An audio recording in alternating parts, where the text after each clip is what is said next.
मंदिर को आधी रात को कैसे गिरा दिया गया। ऐतिहासिक मंदिर की जमीन का सौदा तक कर दिया गया। 7 करोड़ में मंदिर की जमीन मॉल को बेच दी गई। रात के अंधेरे में मंदिर को बुलडोज कर दिया गया और ये उसकी तस्वीरें और पाकिस्तान की सरकार देखती रह गई। और अब ये कहा जा रहा है कि ये हम देखेंगे, अंदरूनी मसला है।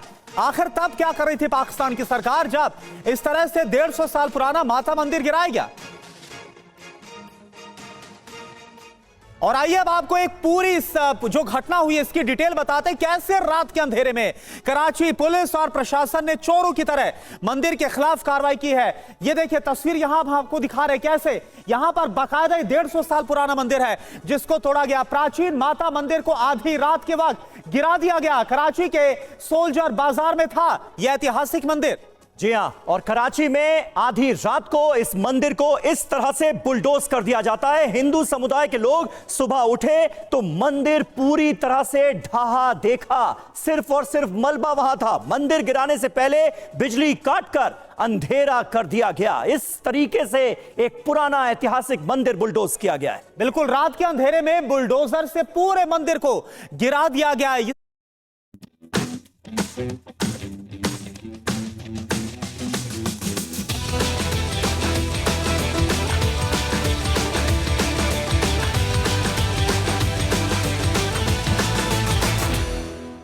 तरह से हरकत को अंजाम दिया गया।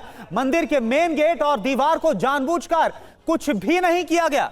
मंदिर को गिराए जाने के वक्त पुलिस ने वहां पर घेरा बना लिया था और किसी को भी इस घेरे के अंदर दाखिल नहीं होने दिया गया। यानी जबरन तमाम नियम कायदों को ताक पर रखकर इस पुराने हिस्टोरिकल मंदिर को डिमोलिश कर दिया गया। हमारे साथ उत्सव साहब मौजूद हैं जो अमेरिका में इस मामले को लगातार उठा रहे हैं। वॉशिंगटन डीसी से हमारे साथ मौजूद हैं। उत्सव जी, सवाल यह है कि पाकिस्तान जैसे मुल्क से तो क्या ही उम्मीद की जाए, लेकिन इस मुल्क पर दबाव कैसे बनाया जाएगा ताकि आगे ऐसी घटनाएं दोबारा ना हो।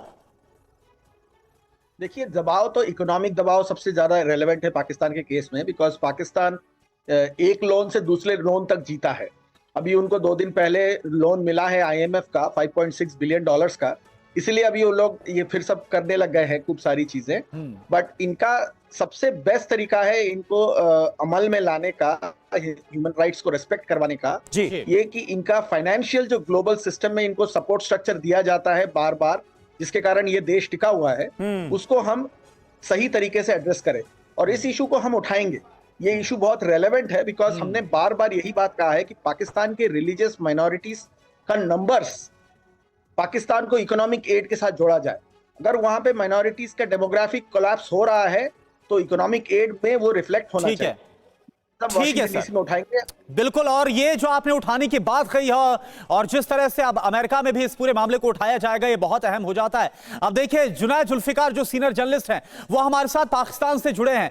जुनैद जुल्फिकार जी, ये बताइए कि जिस तरह से वहां पर पुलिस और माफियाओं ने मिलकर इस 150 साल पुराने मंदिर को गिराया, अब इसके बाद वहां पर जो सरकार है कुछ हरकत में आ रहे हैं या फिर इस मामले को रफा दफा करने की कोशिश हो रही हो क्या रहा है? जी, जैसा कि हमने आपको पहले ही बताता चलूं कि माइनॉरिटी की बात हो रही थी, हिंदुओं की बात हुई, तो जैकाबाद में 15,000 से ज्यादा जो है हिंदू जो है ना वोट रखते हैं। ये सिर्फ जो है ना एक मर्दों का वोट है, बल्कि खवातीन यहाँ पर वोट नहीं देती और उन पर कोई जबरदस्ती भी नहीं की जाती कि वो वोट दें। अगर उनका वोट मिलाया जाए तो ये 40-45 हजार जो है हिंदू कम्युनिटी जैकाबाद जिले में पाई जाती है। तो इसमें मैं थोड़ा आपको ये करके खुलासा कर दूं कि जैकाबाद में मैं शुरू से यहीं पैदा हुआ हूँ, यहीं रहा हूँ, तो यहाँ पर हमेशा जो है कोई भी हिंदुओं का त्योहार हो या कुछ भी हो, 150 साल पुराना मंदिर गिरा क्यों दिया गया?